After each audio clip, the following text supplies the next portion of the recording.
Bom dia, hoje é 29 de janeiro, eu sou Ana Carolina Zitla e esse é o Ouvindo um Podcast da Bloomberg Linha. Aqui eu te conto as principais notícias de economia e de negócios do Brasil e do mundo. Bom dia! Segunda-feira chegou e com ela o final do mês de janeiro, que segundo vocês, usuários da internet, é um mês que dura para sempre. Mas fica aqui o meu questionamento. O tempo, ele não tem o mesmo tempo o tempo inteiro? Aí só muda a quantidade de coisa que tu enfia no teu dia e parece que passa muito devagar. Eu acho, não sei. Enfim, hoje a gente vai falar sobre 3 assuntos muito importantes. O primeiro é porque raios todo ano, todo mês, todo trimestre tem uma companhia aérea pedindo recuperação judicial em algum canto do planeta, principalmente aqui na América Latina. Vou te contar isso. Por que vamos falar sobre isso? Porque a Gol fez isso lá nos Estados Unidos na semana passada. Especificamente no dia que era feriado em São Paulo, fazendo com que os jornalistas que trabalham com economia e negócios tivessem que trabalhar. Obrigada, Gol. Também vamos falar sobre a Eli Lilly. E caso você não faça a menor ideia de que empresa é essa, vou te falar que ela tá valendo mais do que a Tesla. Então tá na hora de você saber quem que é. E a gente também vai falar sobre como custos de cuidados infantis disparam e se tornam um peso crescente para as famílias. Um recado aí para várias pessoas que estão fazendo seu planejamento familiar ou que ficam sendo pressionadas pelos seus parentes ao longo do final de semana. Se você chegou hoje neste podcast, parabéns, eu estou atacadíssima. Então vai ser aí um grande palco para ou você segue escutando até o final, porque você adorou, ou você odeia. Só que se você odiar, você vai pro próximo, porque eu não vou te fazer perder 20 minutos aí da tua vida escutando uma coisa que tu não gosta. Se tu gosta, vai seguir a Bloomberg Linha em todas as redes sociais e também vai seguir a gente no grupo de Zap Zap, que é um grande grupo de Zap Zap em que a gente compartilha as melhores notícias, os melhores vídeos e tudo que você precisa saber em tempo real, no que acontece aí no mundinho que vivemos. E no mais, vamos às notícias. Sinto que estou esquecendo algum recado, sempre tem 3 e eu esqueci de algum. Vamos às notícias mesmo. O pedido da Gol Linhas Aéreas para uma reestruturação no Chapter 11 dos Estados Unidos, o equivalente à recuperação judicial. É o mais novo capítulo de uma série espetacular de crises de empresas de aviação latino-americanas, o que mostra que a indústria continua a lutar com o impacto financeiro persistente da pandemia, mesmo depois do seu fim. Espetacular, eu não sei para quem. A Gol informou na quinta-feira que pretende continuar operando enquanto passa por uma recuperação judicial que inclui a renegociação de obrigações financeiras de curto prazo, como a de contratos com empresas de arrendamento de aeronaves. A empresa disse que vai sair do processo com a estrutura de capital que considera correta. A Gol disse que tinha 1/3 da participação de mercado doméstico do Brasil no final do ano passado. Vamos repetir, 1/3 da participação de mercado doméstico do Brasil. A empresa está lutando para recuperar sua posição financeira desde a pandemia, que devastou a demanda por viagens, obrigou as empresas a deixar suas frotas em terra e custou à indústria cerca de 21 bilhões de dólares. A Gol solicitou proteção contra credores nos Estados Unidos mais cedo do que o planejado, depois que a notícia do pedido de insolvência vazou para a imprensa, segundo o advogado da companhia aérea em uma audiência judicial por meio de vídeo na sexta-feira. Lembrando que quem deu essa notícia pela primeira vez foi ela mesma, a Bloomberg Mami. Bloomberg News deu a notícia do possível pedido de recuperação judicial da Gol. Para evitar que os credores adotem medidas que possam prejudicar os seus ativos, a administração buscou proteção judicial em Nova York. 3 das maiores companhias aéreas da nossa região, a Avianca, a Latam e o Grupo Aeroméxico, solicitaram proteção contra credores em 2020, em processos que se arrastariam por anos.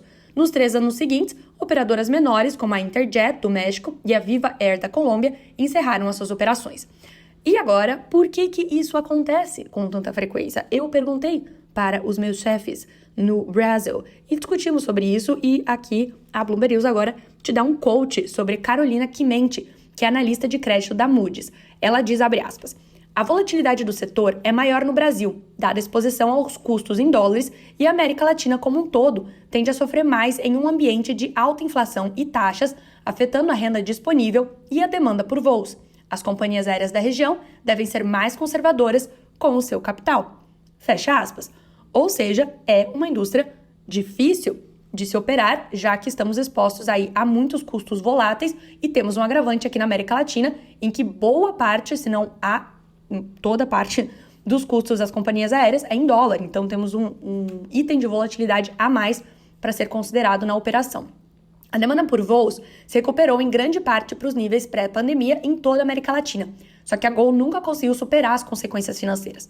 Diferentemente dos seus pares nos Estados Unidos e na Europa, a Gol e as suas empresas não receberam resgates. Somente mais recentemente, o governo brasileiro começou a considerar empréstimos como parte do plano para aliviar a pressão financeira das companhias aéreas locais. A pressão levou a Gol a realizar mais de 10 processos de gestão de passivos ou de captação de recursos desde o início de 2020. A empresa informou que a sua dívida consolidada em 31 de dezembro era de cerca de 4,2 bilhões de dólares, incluindo obrigações de arrendamento. E aí, se você já está aí abrindo seu e-mail para conferir se a passagem que você comprou para Porto Seguro, ou sei lá para onde, é da Gol ou de alguma outra companhia aérea, a Bloomberg News traz uma aspa aqui da Amália Bulacios, que é diretora da S&P Global Ratings, para você. Segundo ela, os pedidos de 4 companhias aéreas no Chapter 11 na América Latina estão, abre aspas, em grande parte relacionados à pandemia de Covid e à enorme interrupção que ela causou para a indústria. Isso não reflete riscos de viabilidade para o setor, fecha aspas. Ela observa que essas companhias aéreas continuaram a operar normalmente enquanto reestruturavam as suas dívidas, nenhuma delas faliu, essas que tinham pedido o Chapter 11 no passado. A última reestruturação pode abrir caminho para possíveis fusões, segundo alguns analistas. Uma aquisição da Gol pela concorrente Azul, seguida de parceria com a Abra, que é a empresa controladora da Gol e da Avianca da Colômbia, formada em 2022, poderia ser uma proposta intrigante, de acordo com uma analista da Raymond James, a Savante Sif. Segundo ela, devido à menor sobreposição de malhas, acreditamos que tal aquisição poderia passar pelo escrutínio regulatório. Um representante da Azul se recusou a comentar, enquanto o Grupo Abra não respondeu imediatamente. E agora, para você chegar no escritório recheado de informações que você pode falar usando o bordão que nomeia este podcast, eu ouvi num podcast que tem uma empresa americana chamada Eli Lilly, mais conhecida como Lilly pelos íntimos. Ela é uma fabricante de medicamentos para perda de peso e ela desbancou a fabricante de carros elétricos Tesla como alguma das ações mais desejadas por investidores. A perda de 85 bilhões de dólares em valor de mercado da Tesla, do Elon Musk, nos últimos dias, exacerbada pela ansiedade de investidores em relação ao crescimento em desaceleração, levou o valor de mercado da farmacêutica Eli Lilly a ultrapassar o da montadora de carros na quinta-feira.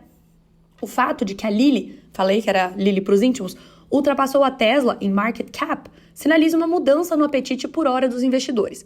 A preferência já não é pelas fabricantes de veículos elétricos e os seus fornecedores, com a promessa de adoção em massa desses veículos. Em vez disso, tudo relacionado à perda de peso está em alta. A americana Lilly disparou com a esperança de explosão de demanda por seus medicamentos Mounjaro e Zepbound, o que a tornou a maior empresa de saúde do mundo em valor de mercado. Esperanças semelhantes e correspondidas, deve-se dizer, em medicamento da Novo Nordisk, impulsionaram a empresa dinamarquesa ao topo na Europa, onde é a empresa listada mais valiosa. É mole? É mole? A Tesla, que já foi a 5ª maior empresa do índice S&P 500, agora perde terreno para a Lilly e a Broadcom, enquanto luta para permanecer entre as 10 maiores. A queda de 13% da ação da fabricante de automóveis na quinta-feira trouxe a sua capitalização de mercado para menos de 580 bilhões de dólares, após os resultados trimestrais que vieram com um alerta de que a sua taxa de expansão vai ser notavelmente menor neste ano, sem sequer um guidance, que é visto como um sinal de cautela. O valor de mercado da Lilly era de aproximadamente 595 bilhões de dólares. A ascensão da Lilly foi impulsionada principalmente por sua linha de medicamentos de uma nova classe chamada GLP-1, para o tratamento da obesidade e diabetes, juntamente com um tratamento experimental para a doença de Alzheimer. Agora, uma notícia tanto para você que não aguenta mais ser questionado pelos seus parentes no almoço de domingo sobre quando os seus herdeiros virão ao mundo, como para você que é pai e mãe e que não sabe mais de onde tirar um troco para driblar aí as despesas diárias. Você não está sozinho, já que ao redor do mundo a inflação está elevando os custos com cuidados infantis a níveis sem precedentes. Os preços médios de creche subiram 6% em 2023 em relação ao ano anterior, de acordo com a empresa de mobilidade ECA International. O estresse que isso está gerando tá caindo aí principalmente sobre as mulheres, que geralmente são as responsáveis pela maior parte dos cuidados infantis. Também, diante da escolha entre trabalhar apenas para pagar as creches, as mulheres optam por reduzir as suas horas de trabalho, abrir mão de promoções ou sair completamente do mercado de trabalho. Outras decidem ter menos filhos ou nenhum. A pressão para retornar ao escritório também não ajuda, já que muitas mães só conseguem entrar ou permanecer no mercado de trabalho sob arranjos flexíveis. Nos Estados Unidos, estima-se que 237 bilhões de dólares por ano desapareçam em razão de mulheres que reduzem as suas cargas de trabalho para cuidar dos filhos. Na União Europeia, esse número é em torno de 255 bilhões de dólares.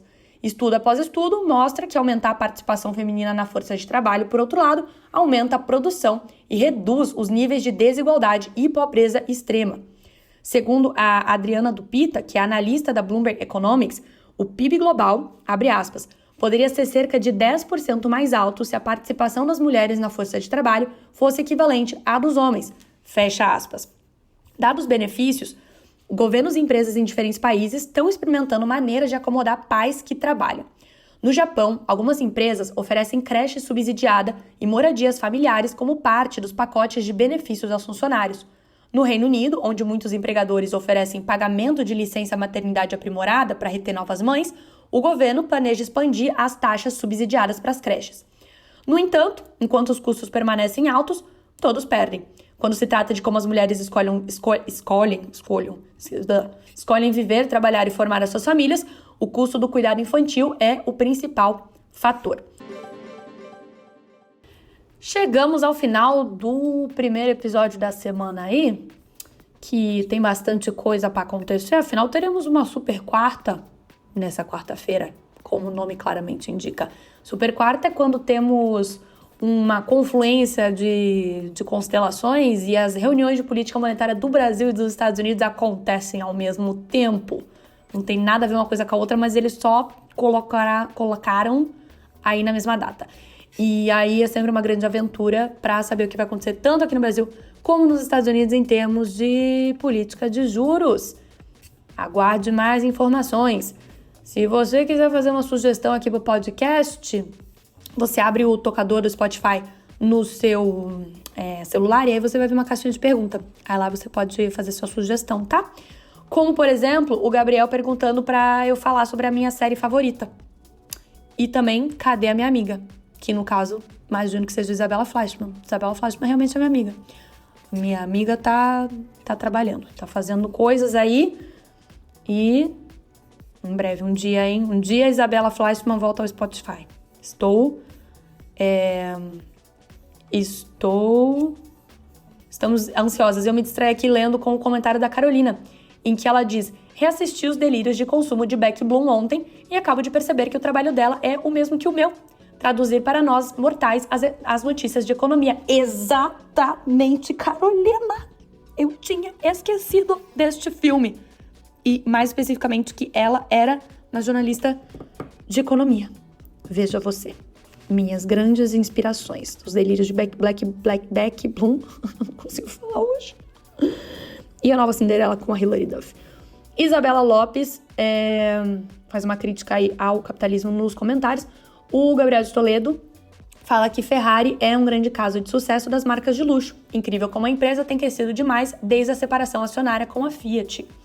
O Nidion Silva, no entanto, diz que em 2024 ele está um Fusca. A Hannah diz que enviou este episódio para um possível crush. Eu espero que isso aí deu certo. E o Vando Cabral pergunta qual o país de origem da Bloomberline. Uma excelente pergunta, pois eu não sei te responder, porque somos de todos os lugares, estamos em todos os lugares. Temos sede no Panamá, se é que é uma sede mesmo, não sei dizer. Mas temos pessoas em tudo quanto é canto. E aí, a maior parte do time tá aqui no Brasil. Mas temos uma grande parte no México e uma grande parte na Argentina. E eu vou acabar o podcast agora. Porque eu tô falando com essa voz. Quando eu começo a falar com essa voz é porque, eu não sei, acontece alguma coisa no meu cérebro que ele me coloca nessa voz aí. E eu desejo a todos vocês uma excelente semana. E a gente se vê amanhã.